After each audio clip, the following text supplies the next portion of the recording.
Welcome to yet another exciting installment of the Evening Review show.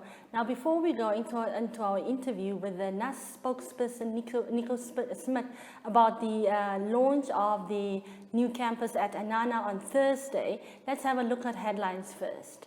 Go. Sumy students safe. Now, Sumy is a town just on the border of Ukraine that is currently under war after an invasion by Russia. 4 Namibian students that were part of a group of people caught up there are now safely on their way to Poland, from where they will return to Namibia. Climate change unknown to 55% of Namibians. A recent study has shown that that just over 50% of Namibians are aware of the impacts and implications of climate change.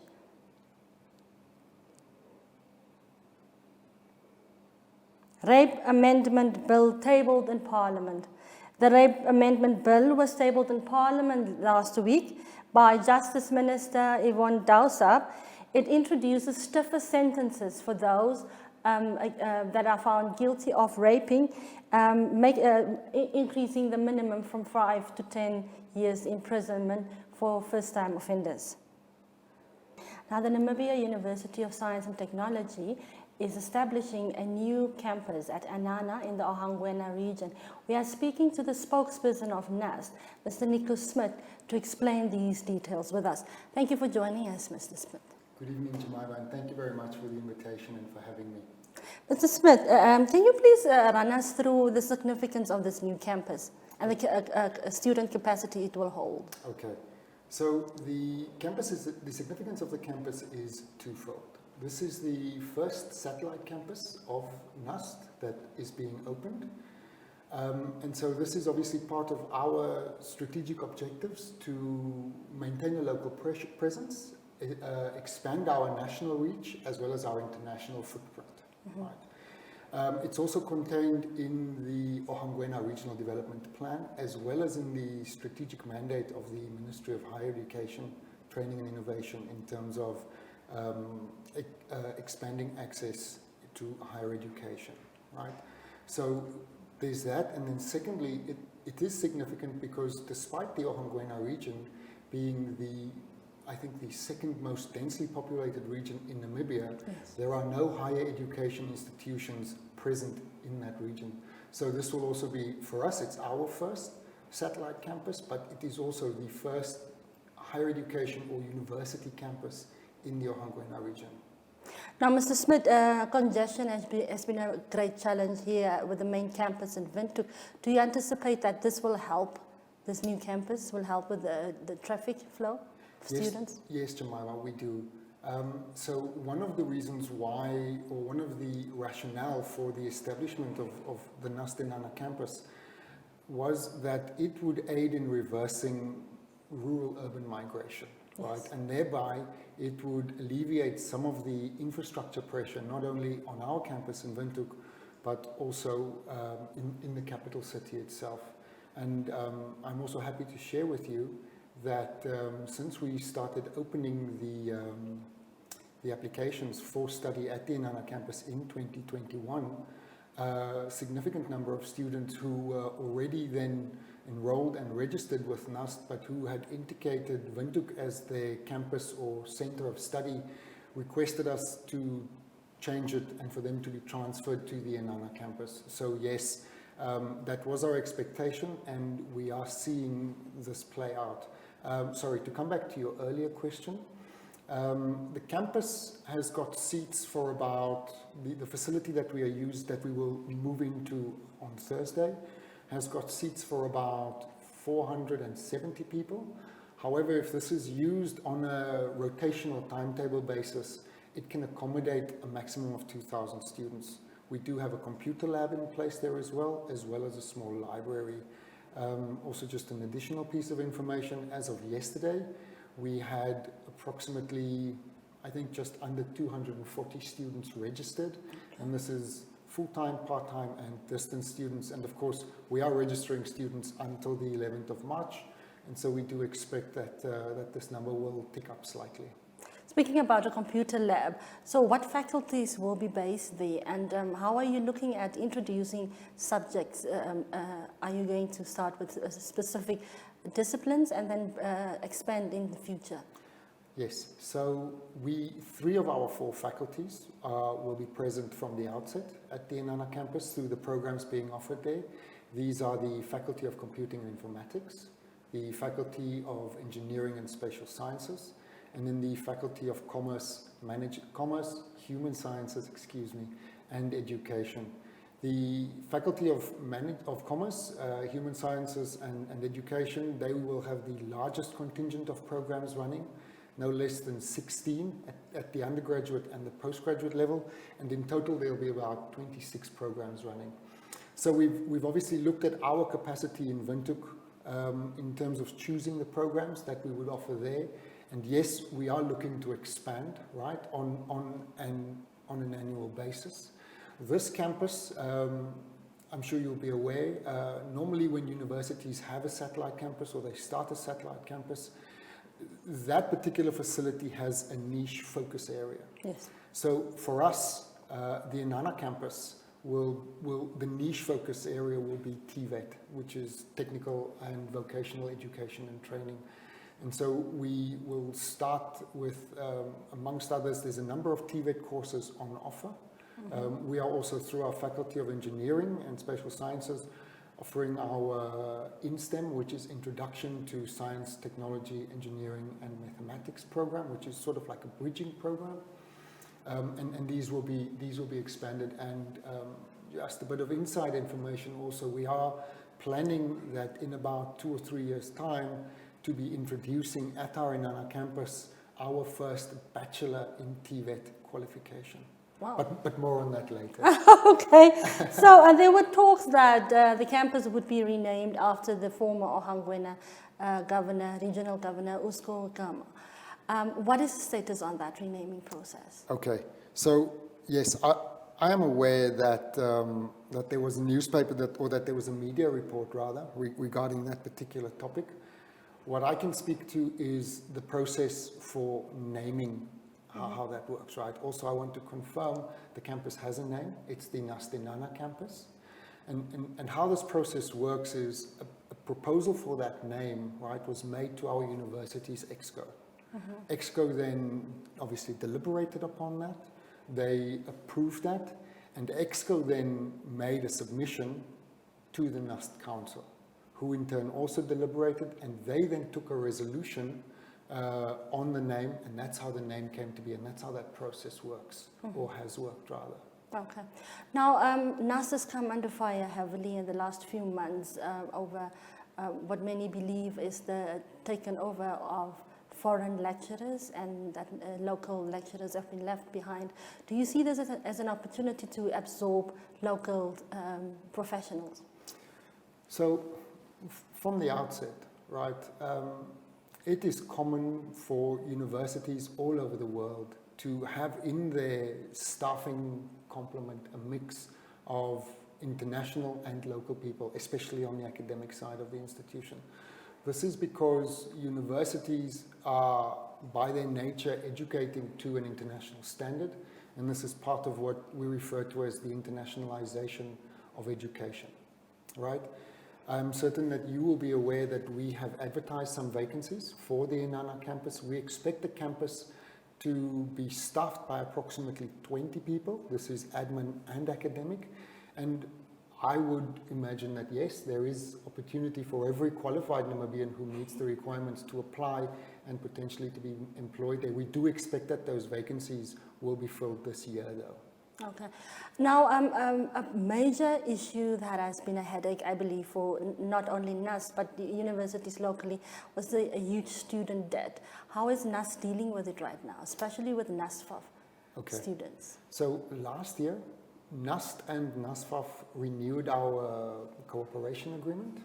And this was, of course, you know, our Vice Chancellor started at NUST last year, and so one of the first things that he did was to oversee this renewal of the agreement to ensure that the working relationship between NUST and NSFAF continues to be one that is collegial, cordial, and which is at all times working towards the benefit of the students, right?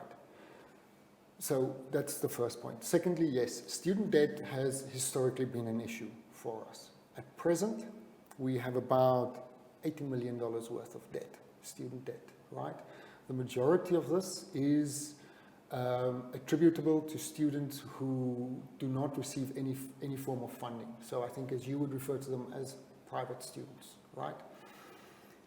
Despite this being said, NUST has historically always come to the aid of students who are indebted to the university, right? And this is, for us, you know, we don't want student debt to be a reason why people cannot continue with their education, right? And so we've always found ways to come to their aid, some kind of reprieve or some kind of repayment plan, which I believe we introduced in 2020. However, if you think of that amount of 80 million in the context of the budgetary allocation that the Minister of Finance announced for NUST some 2 weeks ago, I think it was, which 455 million, you can agree with me that 80 million is quite a significant amount, right? Yes, and so it is always incumbent on the NUST Council and the management of the institution that we must strike a fine balance between trying to ensure the sustainability of the organization as well as the continued operation thereof, and against finding measures for student reprieve. So this is an ongoing issue that we're constantly working on. But look, as a public institution, you know, as a training organization, our point of departure is to never turn our backs on students, right? And we will always try to find some way, you know, to accommodate students and to ensure that they are able to continue with their education. Now, NUST has always striven to become one of the leading science institutions in the region, on the continent. What plans are in place or cooperations with the partners to make sure that your qualifications, your disciplines remain futuristic? Thank you for the question. So yes, of course, you've just referred to us as a University of Science and Technology, right? And as a result, our key focus is STEM education, right? STEM education STEM is an acronym for science, technology, engineering, and mathematics. International trends show that STEM occupations are increasing faster than non-STEM occupations, and those who hold STEM qualifications are valued more in the workplace and also receive a higher remuneration than individuals who hold non-STEM qualifications, even in non-STEM fields, right? So for us, the very important thing is to find the perfect blend of science, tech, engineering, and maths in our STEM education, right? Of course, we are always working with our partners abroad, universities, and also development partners, you know, through benchmarking, to try and set best standards, also in bringing to our university international guests, right, on guest lecturing visits and exchanges. Also, as we spoke about earlier, full-time international staff, but also in sending our students abroad. You know, this also contributes to that. So those are the steps that we are taking. Of course, just to mention briefly, as a University of Science and Technology, we see ourselves as being charged with stewardship for science, technology, and innovation. And one of the steps that we've taken in this regard has been not only the inauguration of the High-Tech Transfer Plaza Select on our campus last year, but also the model of partnership that is essentially implemented at the HTTPS. You know, this is we like to call it a smart partnership. And this is essentially where we have made ourselves open to our international partners, universities abroad, locally, government organizations, the private sector, development partners, and entrepreneurs, who, if they have an idea that they require research for, in fact, any part of the value chain, from idea conceptualization through to product R&D, right? We're happy to partner with people. You can just come to us. The HTTPS is a physical and a virtual space for this kind of partnership. you know, where they can come to us, they can work with us, and in this way we can contribute to the development of new knowledge and ultimately socioeconomic and social development in our country. Now, earlier you mentioned occupation. Now, there's been a concern from the labor market. So, Mr. Smit, I want you to talk about the quality of degrees offered by the local universities. But before you answer that, let's go for a break quickly.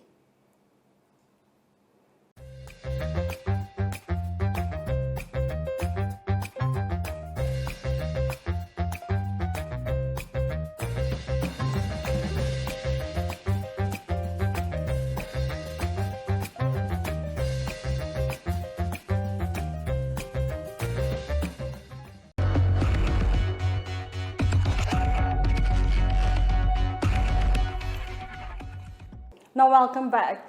Now, Mr. Smit, as I've asked earlier, there's always been a concern about the quality of degrees that are offered by local universities and the demand from the labor market. Can you talk to us about that? Are there any guidance mechanism in place to help students? Sure, thank you very much, Jemima. So, yes, of course, you know, the aim for any university, I think anywhere in the world, is always to ensure that their qualifications and also importantly that their graduates, right, are in line with the requirements and the demands of local marketplaces or local industry, right? So at NUST, our qualifications, and this is not unique to NUST, this is something that happens everywhere in the world, undergo periodic review. And we do this in consultation with industry, right? So that is something that's being done by itself. Then, of course, NUST as an applied university, in our curriculum, our students must undertake what we refer to as work-integrated learning, and more commonly it's known as an internship, in order to graduate. So our students must do a 6-month industry internship and they need to pass it as well in order to be eligible to graduate, right? Obviously, since 2020 and the turning upside down of the world, internships have been quite difficult to come by. And so what this is causing a little bit of a delay in the pipeline, right? So we are trying to expose our students to industry as well, as much as possible, right? We send them on internship in Namibia, and we also have a very special program that sees our students undertake industry internships in Switzerland as well, yeah. Right? I think it's important, though, to mention that one cannot have a Fordist approach when thinking of university graduates. And what I mean is that you cannot think of a university as a factory and of a university graduate as a car that has just come off the factory line, right? The car that comes off the factory line, you can put a key in the ignition, turn it, and that car will drive just as well as one that's been on the road for 20 years, right? It's a bit different with people, right? Yes, people are inherently different, yes. Very different just individually. But also when people arrive at their places of work for the first time, right, it doesn't make sense to expect that they have all the knowledge and all the skills that they would need for a 40 or 45-year career. I mean, imagine, right? You go to school, your education, right, from primary school through to universities, maybe 15, 16 years, if you're not doing a master's or a PhD. Now, you can't assume that would be enough for a 40-year career, right? And so, I think, yes, it is worth mentioning that a university graduate is probably not the final product, yes, right? Only maybe when you retire are you the final product. Hopefully. Right? Hopefully, right? But I mean, our qualifications are developed in cooperation with industry, right? And we do also benchmark our qualifications to international standards, right? So, yes, we accept the criticisms of industry. I think There will always be criticism from many corners, but one has to accept that. We do take those on board, and we are constantly working to refine our programs, to enhance quality, and also to ensure that what we are sending out into industry is always an improved product. Now, you've spoken earlier about the challenges brought on, especially by COVID-19, the pandemic. Do you anticipate that, we've had lessons and classes offered online as opposed to in person. Do you anticipate that NUST may introduce, in the long run, a hybrid system? It's very possible, Jemima. I can tell you, there is a different feeling on our campus at the moment. Quite a few students are back. I'd invite you to come and have a look, and see for yourselves. But there are quite a number of students are back on campus, and it really is fantastic. The last 2 years have been so quiet on campus, with students being away mostly for lessons. And yes, I do foresee that we may introduce a hybrid model in the future, right? We may introduce programs that run fully online as well. However, one always needs to be very mindful and bear in mind who our students are and where they come from. Yes, of course. Right? To give you an example of this, we currently have on our campus 4 young students who are participating in virtual internships. And what this means, very simply, it means home office, right? They are 4 young people who have been chosen for internships. They are working for Swiss companies, but they are based in an office on the NUST campus, actually in a seminar room, so that they are able to socially distance. We piloted this project last year, right? And at some point last year, during the internships, one of the 4 of them tested positive for COVID. And so the other 3, being relative close contacts, had to self-isolate. Now, for 3 of them, this was fine. They could go home, they could work, right? One young man comes from a disadvantaged background.